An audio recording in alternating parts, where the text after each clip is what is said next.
बिहार में एक ऐसा नाम जो अधिकारियों के नाम सुनते पसीने छूट जाते हैं। कि अगर लोगों को लगता होगा कि चंद्रशेखर आजाद रावण यूपी में ही सिर्फ था, तो एक चंद्रशेखर आजाद रावण बिहार में भी पैदा होगा। आपके संविधान के भरोसे लड़ाई में लड़ रहा हूँ। जब तक मैं अकेले था तो इन लोग के सस्पेंड करवाने का और एफआईआर करवाने का, जब इतना बड़ा चोर और इतना बड़ा घुसखोर है जिसको मैं सबूत के साथ आज मैं काला चिट्ठा खोलने का काम करूंगा। अच्छा। एफआईआर हुआ, सस्पेंड हुआ, तो आईजी अमित लोढ़ा नीतीश कुमार के क्या रिश्तेदार लगते हैं? अगर हम लोग पर अपराधी का इतिहास होता है तो हम लोग देशद्रोही में गिनती आते हैं, और आईपीएस खुद अपराधी हैं, जिसका केस नंबर 7। बिहार में एक ऐसा नाम जो अधिकारियों के नाम सुनते पसीने छूट जाते हैं, वो नाम गोल्डन दास है। और कहीं ना कहीं अमित लोढ़ा जैसे बड़े बड़े आईपीएस अधिकारी और शासन और प्रशासन की पुख्ता सबूत रखते हैं। और समझिए जरा सा कि आज गोल्डन दास का नाम सोशल मीडिया और अखबारों में क्यों छप रहा है। अब ये सारी बात हम बात करवाएंगे और पुख्ते सबूत के साथ गोल्डन जी से हम बात करवाएंगे। गोल्डन जी हमारे साथ में मौजूद है, स्वागत करना चाहेंगे सर। सबसे पहले आपका इंडिया रिएक्शन न्यूज चैनल का बहुत बहुत बधाई हो, और इस न्यूज देखने वाले को, सभी नौजवान साथियों को क्रांतिकारी जय भीम। गोल्डन दास जी, आपके बारे में लोग कहते हैं कि बहुत सारे अधिकारी हैं। अब देश के तमाम जो है अधिकारी, बिहार के अधिकारी जितने भी हैं, वो सारे लोगों के खिलाफ आपके पास कोई एविडेंस होता है। वो एविडेंस क्या है और अब क्या कुछ कर रहे हैं बिहार में? देखिए बादल जी, बिहार सरकार जी हैं, माननीय मुख्यमंत्री जी जो हैं, हमको वो अच्छे लगते हैं, ईमानदार भी हैं, लेकिन उनके स्वर्ण लॉबी जो हैं, उनके स्वर्ण सलाहकार जो हैं, उनको गुमराह करके रखे हुए हैं, उनको बरगला के रखे हुए हैं। और मतलब मानते हैं कि बिहार में बहुजन की सरकार है? बहुजन की सरकार है, लेकिन मुझे अजब सी लगती है। इसलिए अजब सी लगती है कि मुख्यमंत्री जी के दिल में अगर न्याय के लिए जगह है तो स्वर्ण लॉबी ही क्यों, आपका स्वर्ण ये सलाहकार ही क्यों? देखिए नीतीश कुमार जी की जब से सरकार बनी है,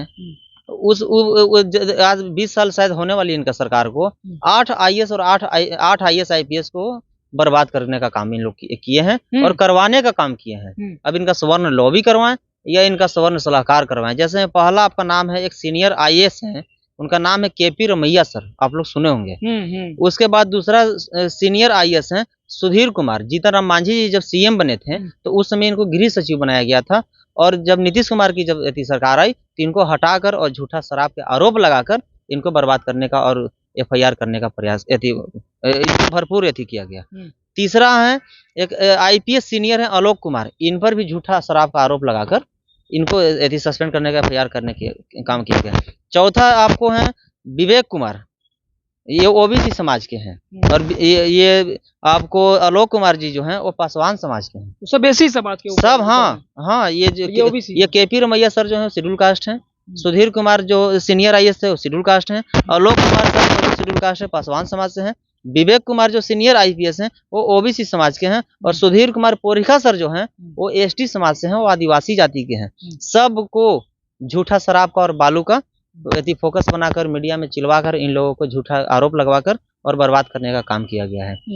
जैसे अभी नीतीश कुमार जी के विशेष फोकस है शराब पे, और इन लोग के इनका सलाहकार जो है, स्वर्ण सलाहकार और स्वर्ण लॉबी जो है, उन लोग का कहना है कि आप लोग सिर्फ मीडिया में हल्ला करवाइए, हाईलाइट करवाइए, मुख्यमंत्री जी से मैं इन लोगों को बर्खास्त करवाने का और एफआईआर करवाने का और बर्बाद करने का काम करूंगा। इसलिए कि इन लोग की इसलिए किया गया है कि इन लोग के अंदर सामाजिक ज्ञान है, न्याय देने के लिए इन लोग वर्दी पहने हैं और न्याय की नियत से और पीड़ित के साथ इन लोग रहते हैं, और ऐसे अधिकारियों को उन लोगों को पसंद नहीं है। और मेरा कहना है कि ठीक है, इन लोगों अगर गलत भी हैं और इन लोग पर एफआईआर हुआ, सस्पेंड हुआ, हमको उससे कोई हस्तक्षेप नहीं है। लेकिन अब आइए यहाँ पे कि बिहार के 3 आईपीएस जो हैं इतना बड़ा चोर और इतना बड़ा घुसखोर हैं, जिसको मैं सबूत के साथ आज मैं काला चिट्ठा खोलने का काम करूंगा। अच्छा। जैसे आईजी अमित लोढ़ा जो हैं वो अरबों रुपए के शेड्यूल कास्ट को जमीन को लुटवा दिए। कहाँ? ये बोधगया में, जिसका सबूत देखिए ये है। एडीजी कमजोर वर्ग अनिल किशोर यादव सर जो थे, उनके द्वारा जांच कराया गया, उन्होंने रिपोर्ट बनाया और उन्होंने सही साबित पाया, सत्य पाया गया। सत्य पाया गया। हाँ, इस रिपोर्ट को पढ़ लीजिए। और अमित लोढ़ा सर जो हैं अपना ये क्या कहिएगा अयासी करने के लिए ये थाईलैंड तक गए हैं, वो भी इसमें लिखा हुआ है। हाँ, अपना अधिकारियों के साथ 90 करोड़ रुपए का जो फिल्म बनाया है इसी अरबों रुपए के जमीन में, और ऐसे ऐसे बहुत शेड्यूल कास्ट को बर्बाद किया गया। ये आपको सबूत होगा। एडीजी कमजोर वर्ग का जो जांच रिपोर्ट में सही पाए, ये आपको आईजी अमित लोढ़ा, ये सबूत तो है। उनका पूर्व में भी अपराधी का इतिहास रहा है। अच्छा। करोड़ों रुपए लूटे हैं, उनका एफआईआर दर्ज है, जिसका एफआईआर का नकल ये रहा। उनका ये है, देखिए आपराधिक इतिहास आईजी अमित लोढ़ा सर का, ठीक है।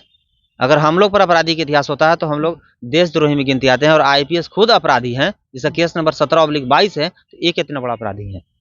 ये सबूत एफआईआर और आपराधिक इतिहास लगा के हमने बोधगया थाना में एफआईआर दर्ज करने के लिए, ये देखिए आवेदन दिए हैं, ये बोधगया थाना में एफआईआर दर्ज करने के लिए आवेदन दिए हैं, जो कि अभी तक एफआईआर नहीं किया गया। उसके बाद हमने एसएसपी साहब गया को हमने फिर आवेदन दिया सबूत के साथ कि इन पर एफआईआर दर्ज किया जाए, अगर मेरा सबूत गलत है तो गोल्डन दास पर एफआईआर किया जाए। गोल्डन दास तो मेरा जानकारी लेंगे, हम ये जानकारी लेंगे। इतने सारे अधिकारियों के मतलब कि भ्रष्टाचार के खिलाफ आप बोल रहे हैं, पहले सुन लीजिए ना बादल जी। मेरा कहना है कि 8 IAS IPS जब गलत पाए गए, उन पर एफआईआर हुआ, सस्पेंड हुआ, तो आईजी अमित लोढ़ा नीतीश कुमार के क्या रिश्तेदार लगते हैं? क्या नीतीश कुमार का ये दलाल हैं और आईपीएस कम है?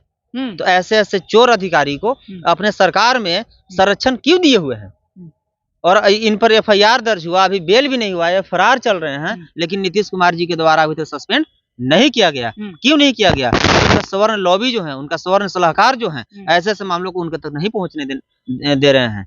इतना ही नहीं, औरंगाबाद में एक एसपी कांतेश मिश्रा थे, उन्होंने और आईजी अमित लोढ़ा सर ने 2.5 क्विंटल गांजा मदनपुर थाना से चोरी करवा के बेच दिए, जिसका भी सबूत अब देख लीजिए। उसका हमने आरोप लगाया, उसमें सही भी पाया गया, और ये आईएसपी और आईजी को बचाने के लिए झूठा केस में थाना अध्यक्ष को और 4 सिपाही को फंसा दिया गया। और 4 सिपाही जो फंसाया गया वो सब शेड्यूल कास्ट के हैं। देख लीजिए, सबूत भी देख लीजिए।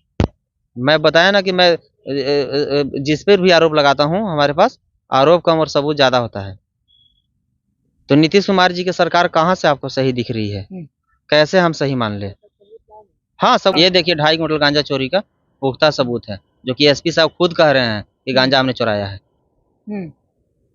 एसपी साहब की स्वीकृति है। हाँ, स्वीकृति। ये देखिए, ये जांच रिपोर्ट है, ये रिपोर्ट मैं नहीं बनाया हूँ, और इसमें साफ तौर पे लिखा हुआ 5-5 किलो का पैकेट जो है, 50 पैकेट चोरी हुआ है। और थाना अध्यक्ष पर एफआईआर दर्ज करें, और एसपी साहब एफआईआर दर्ज ना करके एसपी साहब उसको सस्पेंड किए और 10 दिन में रिलीज कर दिए। इसलिए रिलीज कर दिए क्योंकि एसपी साहब को उसमें सजिया था। और आईजी साहब अमित लोढ़ा जब तक रहे गया में वहां यदि पोस्टेड, तब तक उस थाना अध्यक्ष को बाल तक बाका नहीं हुआ। जब आईजी अमित लोढ़ा को बदली हुआ, विनय कुमार ईमानदार न्यायप्रिय पदाधिकारी हैं, उन्होंने पुनः जांच कराएं और उनको दोषी पाएं और एफआईआर दर्ज किए, लेकिन उन लोग के जेल तक नहीं भेजा गया। अच्छा, इतना बड़े बड़े अधिकारियों से इतना ये पुख्ता सबूत लेके, पता आपको मतलब लगता है कि अधिकारियों सब लड़ाई लड़ लेंगे? देख लीजिए बादल जी, मैं किसी अधिकारी के और किसी सरकार के भरोसे में लड़ाई नहीं लड़ रहा हूँ। मैं बाबा साहब के संविधान के भरोसे लड़ाई में लड़ रहा हूँ। जब तक मैं अकेले था तो इन लोग के सस्पेंड करवाने का और एफआईआर करवाने का जब पावर रखा, और आज की डेट में हमारे साथ हमारे समाज के लोग, हमारे परिवार के लोग लाखों लाख हैं। जल्द से जल्द अगर इन लोग को अगर एफआईआर दर्ज करके बर्खास्त करके और जेल नहीं भेजा गया ऐसे ऐसे चोर आईपीएस को, तो सरकार कान खोल के सुन ले। और पुलिस मुख्यालय में जो बैठते हैं डीजीपी साहब, जो अपने आप को ईमानदार और न्यायप्रिय डीजीपी साहब कहते हैं, मुझे उनसे भी आग्रह है कि मैं सभी को सबूत के साथ भेजा हूँ, मेल के द्वारा, स्पीड पोस्ट के द्वारा और व्हाट्सएप के द्वारा। मेरे सबूत पर कार्रवाई करे तो सही है, और नहीं करेंगे तो लाखों लाख मैं जन आंदोलन करने का काम करूंगा और मुख्यालय घेरने का काम करूंगा। मुख्यालय के मैं ईट सीट बजाने का काम करूंगा। पुलिस मुख्यालय? हाँ, पुलिस मुख्यालय में पटना में घेरने का काम करूंगा। तो इतना से भी अगर नहीं करती है तो पूरे बिहार प्रशासन और बिहार सरकार को मैं कह दे रहा हूँ कि अगर लोगों को लगता होगा कि चंद्रशेखर आजाद रावण यूपी में ही सिर्फ था, तो एक चंद्रशेखर आजाद रावण बिहार में भी पैदा हो गया है। चंद्रशेखर आजाद का नाम क्यों ले रहे हैं बार बार आप? मैं नहीं ले रहा हूँ, ये लोग कह रहे हैं कि चंद्रशेखर आजाद रावण की तरह लड़ाई लड़ रहे हैं। आप मानते हैं कि चंद्रशेखर आजाद मतलब देखिए, चंद्रशेखर आजाद रावण भैया जो है ना, उनका व्यक्तिगत जो लड़ाई है, उनका व्यक्तिगत विचारधारा जो है, वो हमको पसंद है, वो हमको अच्छा लगता है। मतलब और उनकी संगठन, उनकी टीम क्या कर रही है, नहीं कर रही है, हमको उसमें कोई हस्तक्षेप नहीं है। लेकिन चंद्रशेखर आजाद रावण व्यक्तिगत हम उनसे खुश हैं। तो चलिए, आपने साफ तौर पे सुना कि चंद्रशेखर आजाद जी के कहीं ना कहीं एक मतलब फैन भी मान लीजिए, या फिर व्यक्तिगत उन्होंने साफ तौर पे कहा कि उनकी हर एक कार्यशैली मुझे बहुत पसंद है। उनकी वो कार्यशैली जो है कहीं ना कहीं आपने साफ तौर पे देखा होगा कि टीवी अखबारों में और बड़े बड़े टेलीविजन बड़े बड़े पत्रकार ने उनका इंटरव्यू लिया है, और उनको साफ तौर पे कहा है कि वो दलित समाज के उभरते हुए 100 इमर्जिंग लीडर में उनका भी नाम आया था। तो आपने साफ तौर पर सुना कि इन्होंने साफ तौर पर कहा कि बिहार में ये भ्रम में न रहे लोग कि बिहार में कोई रावण नहीं आ सकता। ये रावण पैदा हो गया है, वो नाम है गोल्डन दास।